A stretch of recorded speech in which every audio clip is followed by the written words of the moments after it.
Welcome to Out of the Office. I'm your host, Em Portner. On this month's episode, we have Sarah Gilmore, Alex North, and Greg Martin, and we're talking about the Blueways. Woo. Welcome to the podcast, Sarah and Greg. I believe it's your first time on Out of the Office.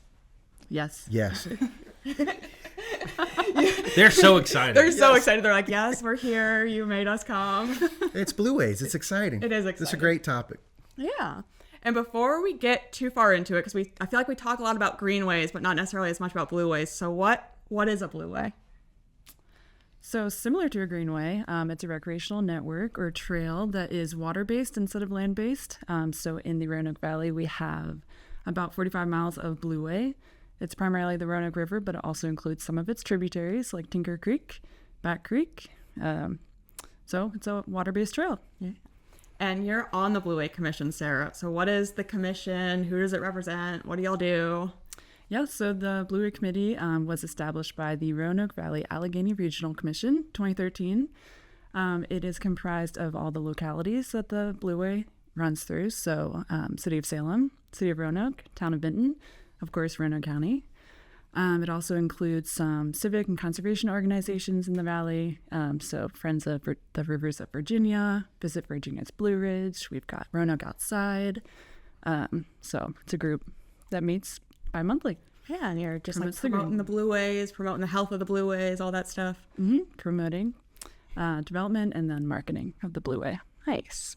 And this may be an obvious question, but like, what do you do on the blueways? You can canoe, you can kayak, stand-up paddleboarding, swimming, birding. A lot of meditating and wellness activities can be done on the river. Fishing. Mm-hmm. I like to listen a lot when I'm on the river. Listen. I was going to say my favorite thing is piggy dipping, just like on a hot day going to the river and just dipping your feet in. Yeah, I had never heard that phrase before. You said that on Monday to me, and I was like, "What in the world is piggy dipping?" So for the uninformed listeners like me, can you explain piggy dipping again? Yeah, so it's dipping your piggy toes in. Yeah. So your pigs. Yeah, that's like you don't even have to prepare to be on the water. You can just roll up your pants, take off your shoes, and step right in. Yep. And you said you like listening on the river. What do you normally listen for? Birds, the water, what's happening on the forescape and on the shorelines around you. It's just a nice time to be unplugged and quiet and reflective of kind of where you're at.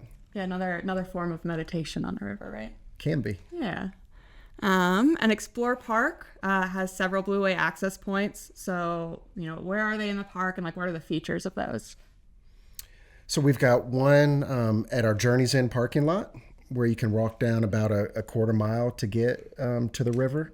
And then we've got another one at Rootroff Point. And they're both parking areas and fairly easy to unload canoes and kayaks to. You got to haul them just a little bit, but you're right in there. And then, of course, we also have access just north of Explore Park off the Blue Ridge Parkway, off the Roanoke River Overlook.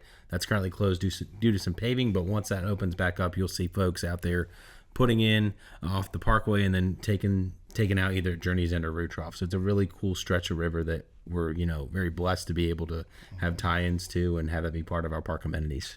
Yeah, that Blue Ridge Parkway overlook, it's about 200 steps down to the river. But they've got a great mechanism to help get your boat down there that you can slide down, and it's a fantastic jumping off point. Yeah.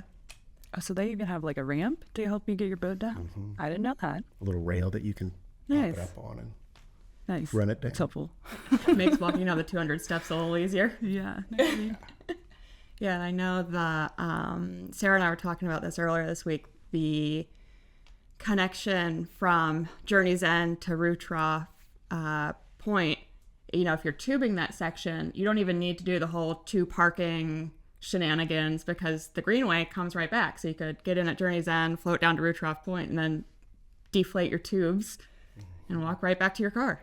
Yeah, it's a great spot, especially there because it's pretty slow, pretty chill, and you can kind of take your time. I know in the past it's been cool to see folks when you're at Journey's End. You can see people fly fishing, you can see people on the greenway, and then either taking out or putting in there. So it's a great spot. And I know some of our summer campers have been down there as well, enjoying the river as well.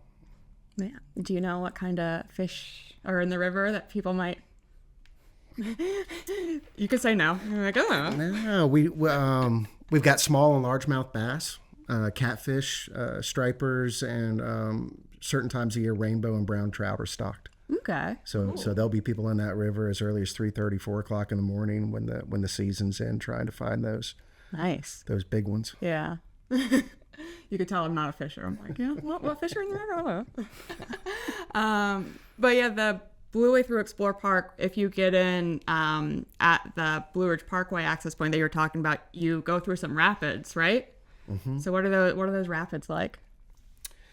So when the water level's up, you can have a class 3. Generally, it fluctuates between a class 2 and a class 3, and then most of the rapids that run through the park are class 1, class 2.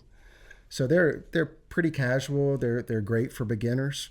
You just want to make sure that you're not leaning forward into your boat, mm-hmm. that you're sitting back, that you're keeping forward momentum going. You're paddling through the rapid.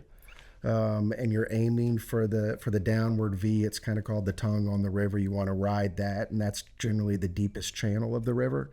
And you're avoiding rocks and debris and that kind of thing. Yeah. So for people who may not be experienced water goers, what's the different levels of classes for rapids? Like, what makes a class 1 different than a class 2? The difficulty of getting through it, the maneuverability of your boat, seeing the line a little bit better, mm-hmm. Not as casual. You can't just float through it. You've actually got to do some work to get through it. Okay. And then now that the Greenway is done at Explore Park and you have better access to the Greenway, or the Greenways and the Blueways, are there plans for programming to take advantage of the river going through the park? Yeah, absolutely. We're looking at tubing programs, canoeing, kayaking, stand-up paddleboarding, really at intro level. So mm-hmm. kind of like canoeing 101, kayaking 101 type things. We have offered fly fishing classes in the past. We're looking into something right now, birding in boats, because there's such a great population to watch birds out there, mm-hmm. That get in some boats and exploring some of those water birds is something that we're looking at too. And then also some adventure racing down the road that's going to incorporate the river in addition to bike riding and running. Oh, we're starting to develop a little triathlon. Yeah. I know up on the James River, I don't know who's like sponsoring it, but there's a triathlon they're doing where instead of swimming, it is a kayaking water portion. So sounds like you can do that out at Explore Park now. We are definitely exploring the opportunity. Exploring the park's potential.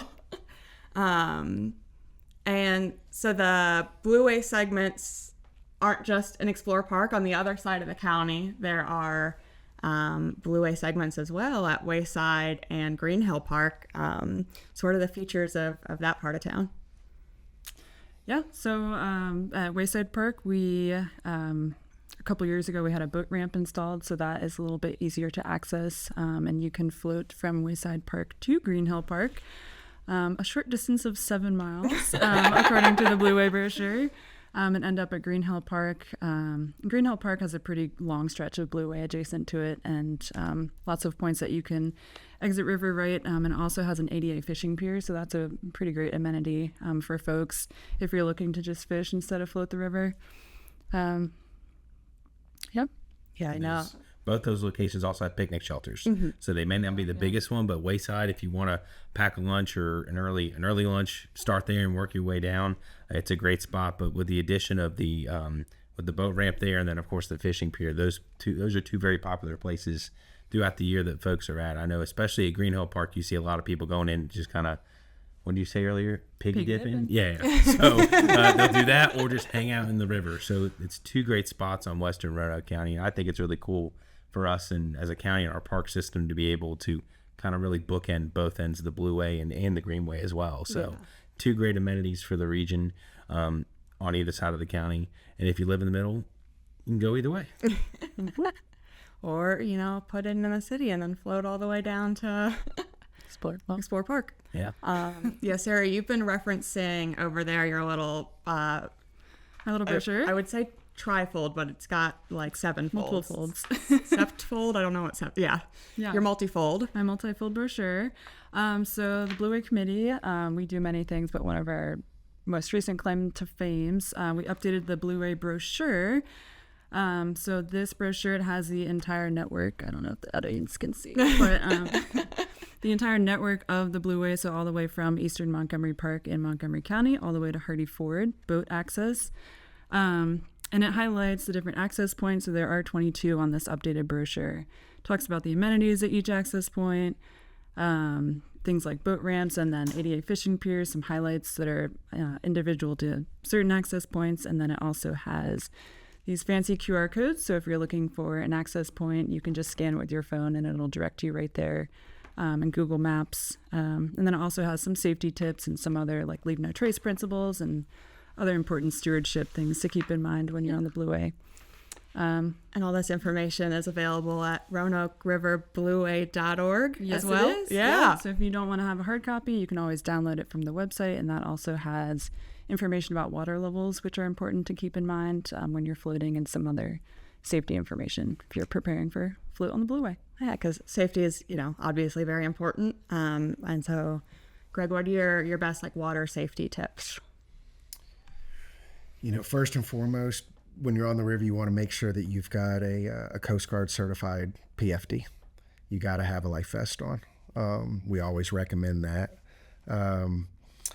Checking the forecast the morning of, making sure you know what the weather's going to be like during the day. Make sure that you're hydrated yourself before you get on the river and that you're bringing extra water. Paddle with a buddy. Make your plan for the day, map it out, think about where you're going to be by certain times so that you're staying on a schedule. Check in with somebody when you're leaving. Let them know, hey, we're getting on the river, and then have somebody that you can check in with when you return so that everybody knows where you're at. I think sometimes a lot of the personal things that people forget about that can make a really long day is when they don't do sunscreen and bug spray. So, make sure that you're getting plenty of sunscreen on, that you got a hat, that you got sunglasses to keep the reflective coming off the water burning your face. Just make sure you got a leash on it, because if you go in, you're going to lose those expensive sunglasses. I always recommend, shoes that have a heel strap on it. So, sandals, shoes that can get wet, but also can provide support and stay on your feet. And then my real trick is I always like to go as light as possible. So I bring a waterproof bag that I can keep on me. And all I put in there is a phone for emergencies and my single car key. And then I keep that on me. So no matter what, if something goes south and I flip over, I've got a way to get help and I've got a way to get back to my vehicle. Yeah, I think that's like something that people don't always think about, especially, during like big float events where, like newcomers or like their first time on the river. They're like, oh, just hold my phone. And it's like, don't do that. Like, yeah, maybe like take your phone out of your bag if you're like in a calm part and want to snap a picture, but like put it back in. keep that in a dry bag. Yeah, you want both hands on your paddle. Yeah. You want to hold on to that paddle the whole time. And then, for the river especially, water levels are really important to keep in mind. So like, what are safe water levels? How do you check that? Why is that important? Again, the website, the RoanokeRiverBlueway.org, is a great website. They put everything on there that you need to do. And generally at Explorer Park, kind of the sweet spot is between 150 and 250 cubic feet per second. That's kind of what we're looking at, that most of your watercraft can go through safely. Anything under 120, you're probably getting out of your boat and you're hauling it across rocks or doing a little bit of walking. And really anything from 450 to 500, once you're in that range, you probably want to not be on the river unless you're extremely experienced. Once you get above 500, that's considered not the safest practice to be on the river. Okay. Yeah, just to tag onto that, the RoanokeRiverBlueway.org website also has water levels, and you have an interactive map where you can kind of scroll through all the different access points on this map, and it'll tell you your recommended CFS. And then you can actually go to the USGS stream gauge and look at the active CFS at that time. So it's, very dependent on like recent rain showers and weather events. So, and I believe they update that every 15 minutes. Mm-hmm. So it's extremely accurate. Yeah. I mean, the information's there. All you got to do is get it. Just look it up. Is there anything else people should keep in mind when they're out enjoying the river? have fun. I think we should keep that in mind. Have fun. fun. Everyone's like, oh, I don't know, be safe, drink water, have fun. And maybe if it's your first time, you've got a mentor kind of helping show you what to do before you're tackling class 3 and class 4s as a novice. You'll kind of want to work your way up. And something I've been doing lately is I have not been taking pictures with my cell phone. I've been buying disposable cameras, kind of the way that I did it when I was a kid. Kicking it old school, yeah. And you use those disposable cameras and you give them to your family members or even you, and then the whole experience changes because you're not immediately able to see what you're doing. Yeah. And then you've got to go get it developed and you got to wait on it. So it's building this anticipation, and that adds like a whole other element to your trip. And I know I've experienced that lately, and that's been really fun. Yeah, taking it in. Taking it in. Absolutely. I'll have to keep that in mind. That might be a fun thing to do. But Alex, I know maybe not everyone wants to get out on the river. So what are some other Parks and Recs events that are going on? Yeah, so of course we just wrapped up USA Cycling, so we were excited about that. Had a lot of great turnout and was able to host the national championships. I know some of us were out there watching the competition or even actually working some event support, so that was really fun. But what we got coming up in August, we have Touch a Truck, which is our 15th anniversary of Touch a Truck. So we're looking forward to that coming up on Saturday, August 8th at Green Hill Park. And for that event, it starts at 9. We have a sensory-friendly hour with less sirens, horns, and a little bit less noise from 9 to 10. And then once 10 o'clock comes, we have a full day of events going on where folks can get up in some of the vehicles, kids of all ages, which is really fun to see. We'll have some of our county departments participating as well, so it'll be cool to see some folks from Fire and Rescue, Police Department, I believe Planning's participating as well. So it'll be a fun day out at Green Hill Park where you get to see and experience vehicles of all shapes, sizes, and kinds out there. And that's one of our more long-standing events, and we're looking forward to having that. Of course, Tavern Stage Music Series, that wraps up in August with 2 shows, one on Friday, August 7th, and then the 21st. So for those, Explore Park, the brew pub at Twin Creeks, they're open. They have food and beverage, and then we have the bands live from 6:30 to 9. So we have that wrapping up. And then, of course, we have Insect Fest, which that returns to Explore Park. That event has really gotten some legs of its own the last few years. And it's Pun been intended? Really, yes. Yeah. All right. Come on. Dad joke. Anyway, so it's really cool to see. Last year we had 800 to 900 folks come out and enjoy some local community partners and vendors who are very engaged at Explore Park as well as in the region. So we have Roanoke Valley Master Naturalists, some entomologists, a bunch of other folks. Greg, you can kind of pinch it for me here with some of the other folks. Forestry Department. We've got bee hive keepers coming this year. All kinds of free activities for the kids, and really, you're learning about insects, which is something a lot of people get nervous about, and there's nothing to be nervous about insects. They're fantastic, and this is a great place to learn all about them and experience fun, creative activities. Yeah, then we also have some giant insect kind of photo ops that, are at each station. So the kids get to get up close and personal to some of those. They don't really move around and interact like our old dinosaurs, but they're really cool to see. And it really, kind of calms the nerves for some of those kiddos, and they really get to get hands-on with some activities and learn some educational stuff as well. And then finally, we wrap up, kind of summer into early fall activities with Parrot Heads in the Parkway. So it's our second year of that event, where it's basically a Jimmy Buffett themed live music event out at Explore Park. Tickets are on sale now, and if you want to buy a commemorative t-shirt, those are on sale as well.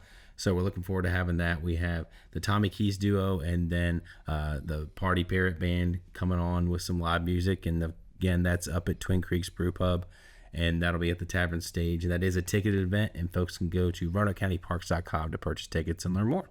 Yeah, and all the events you mentioned were either at Explore Park or Green Hill Park. So if you wanna while you're there, explore the river a little bit, do some piggy dipping. Yeah, make a full day of it. Yeah, that's the one great thing. A lot of our events take place at those locations, so you could really make a full day of it, whether it's on the river, on the Greenway, at either of those parks and facilities, and have a great time in our parks and rec facilities. Yeah. Well, thank you all for coming on the podcast and talking about Blueways and events going on. I hope you enjoyed this time. It wasn't Greg being forced to be here. Well, this is a treat. Love it. Yes, thank you. Major podcast day be Thank you to you. both of you. Yeah. You're good. You know a lot of stuff, so don't think this is your one and done. You're gonna be back. Oh, I can't. You just let me know. You just let me know. If you liked this episode, be sure to share it, and we'll see you next time as we explore Roanoke County.